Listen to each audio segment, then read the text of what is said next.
इस वक्त मैं मौजूद हूं सिंघू बॉर्डर पर और किसान आंदोलन का 70 से भी ज़्यादा लंबा वक्त हो चुका है।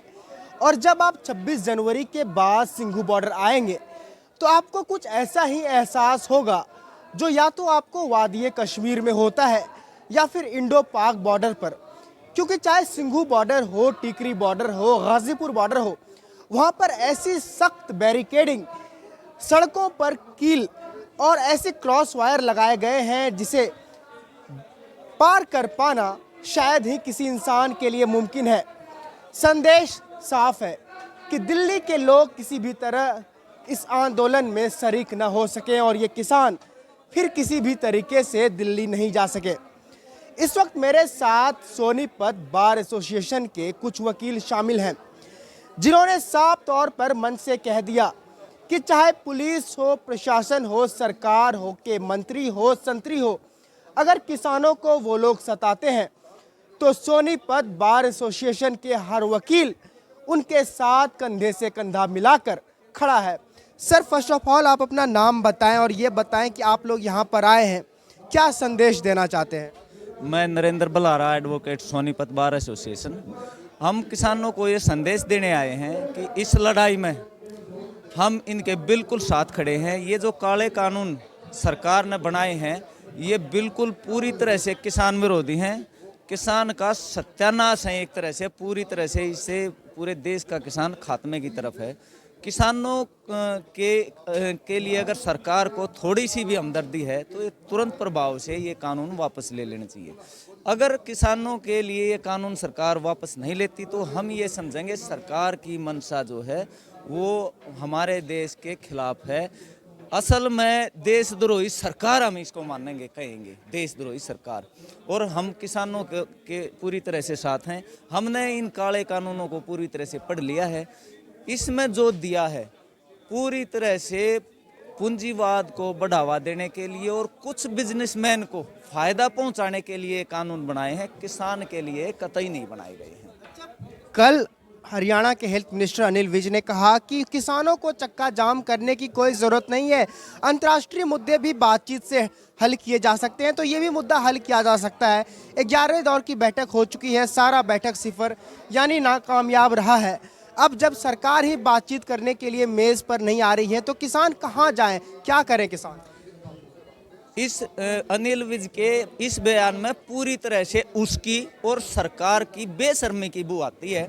इनको पता है 70 दिन से ज़्यादा हो गए हैं किसान रोड पर दिल्ली के दरवाजे पर बैठा है। वो पंजाब से चलकर, हरियाणा से चलकर, यूपी से चलकर, राजस्थान से चलकर आया है दिल्ली के दरवाजे पर। दिल्ली के दरवाजे पर देश के घर के दरवाजे पर कोई आता है तो घर के मालिक की जिम्मेदारी है उससे उठकर बात करे।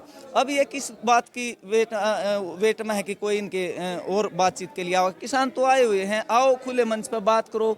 किसानों को जितने भी सरकार के द्वारा बैठकें बुलाई गई उसमें किसान शामिल हुए हैं।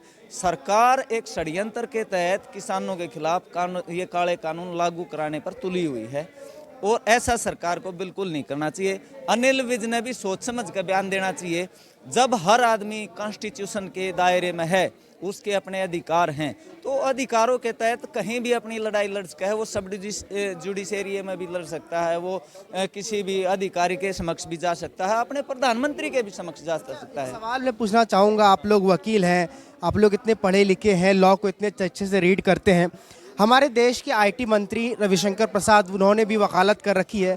उन्होंने तो पहले किसानों को टैग दे दिया है कि वो खालिस्तानी हैं, अरवन नक्सल हैं। आप किस तरह देखते हैं? खैर, और ख़ास करके 26 जनवरी की घटना के बाद जब आप यहाँ सिंघू बॉर्डर पर आए हैं तो आपको क्या कभी ऐसा लगा कि ये किसानों के अंदर कोई ऐसी मानसिकता है जो देश को तोड़ सकती है?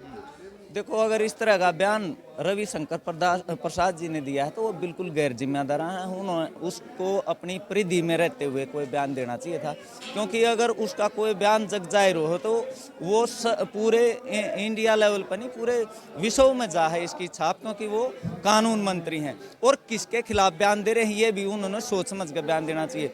इस बयान से हम ये समझते हैं कि उन्होंने डिग्री तो कर ली कानून की, लेकिन कानून की उनको समझ नहीं है जब इस तरह के बयान कर रहे थे। अच्छा, आप ये बताएं कि कहावत है कि वकील तो चाहे कुछ भी हो जाए मोटी फीस वसूलते हैं।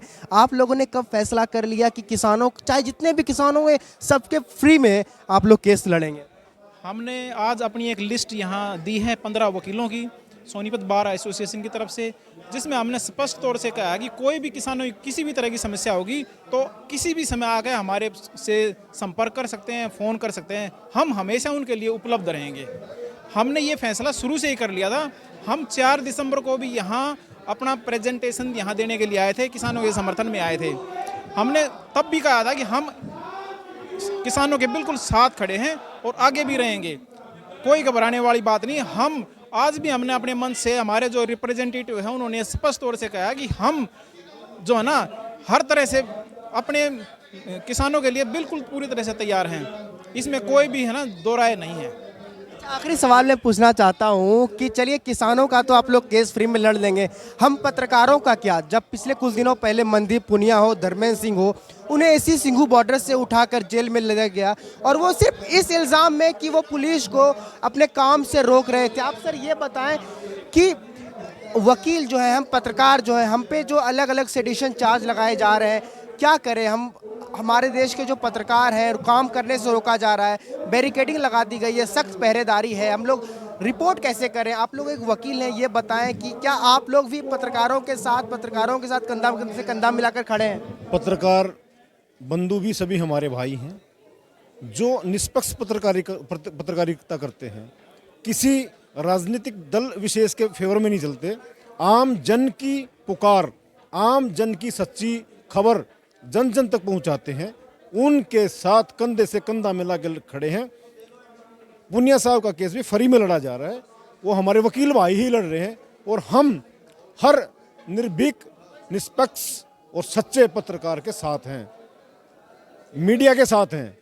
लेकिन उस मीडिया के साथ हम कतई नहीं हैं जो एक वर्ग विशेष के फेवर में किसानों को बदनाम करने पर तुला हुआ है, किसानों को देशद्रोही साबित करना चाहता है, किसानों को खालिस्तानी साबित करना चाहता है। आपने खुद देखा होगा, अगर आप यहाँ कंटिन्यू आ रहे हैं, बड़े मर्यादित, संयमित और सुलझे हुए तरीके से ये किसान शांतिप्रिय ढंग से अपना आंदोलन चला रहे हैं, मांग कर रहे हैं, विद्रोह नहीं कर रहे, मांग कर रहे हैं कि हमें ये काले कानून नहीं चाहिए। सरकार क्यों इन भोले भाले किसानों को, इस मसीहा को, एक मसीहा कौम है, क्यों इसको बरगलाने पे लगी हुई है?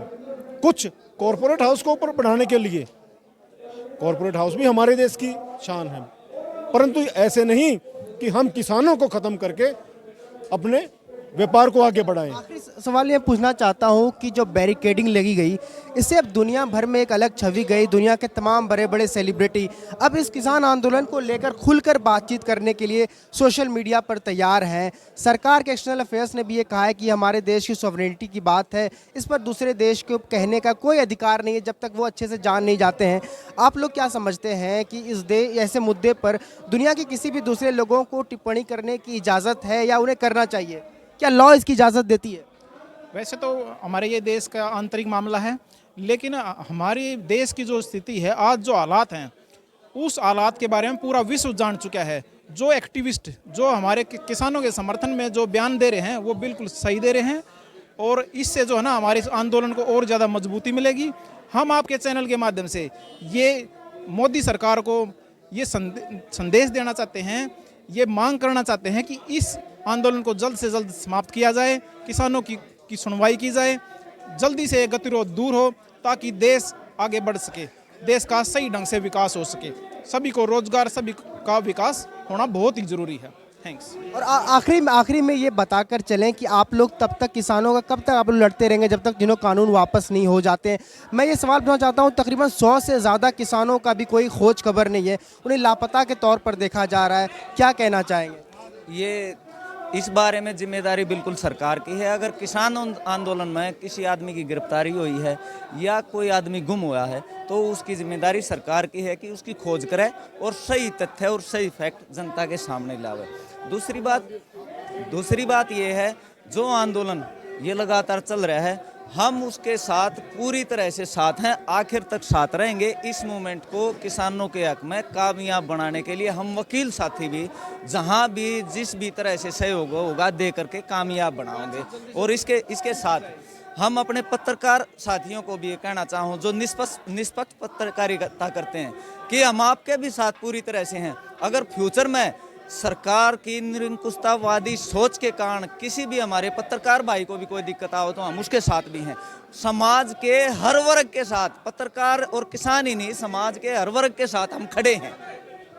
धन्यवाद। बहुत शुक्रिया बात करने के लिए। तो ये सोनीपत बार एसोसिएशन के वकील हैं जिनका कहना है कि किसान तो क्या, जो निष्पक्ष पत्रकार हैं उनके साथ भी ये लोग खड़े हैं और किसान के ऊपर चाहे सरकार कितने भी पहरेदारी कर ले, कितने भी केस लगा ले, सोनीपत बार एसोसिएशन उनके साथ कंधे से कंधा मिलाकर खड़ा है और किसानों का केस ये लोग मुफ्त लड़ने वाले हैं। पीयूष कुमार की रिपोर्ट सिंघू बॉर्डर से द हेडलाइन के लिए।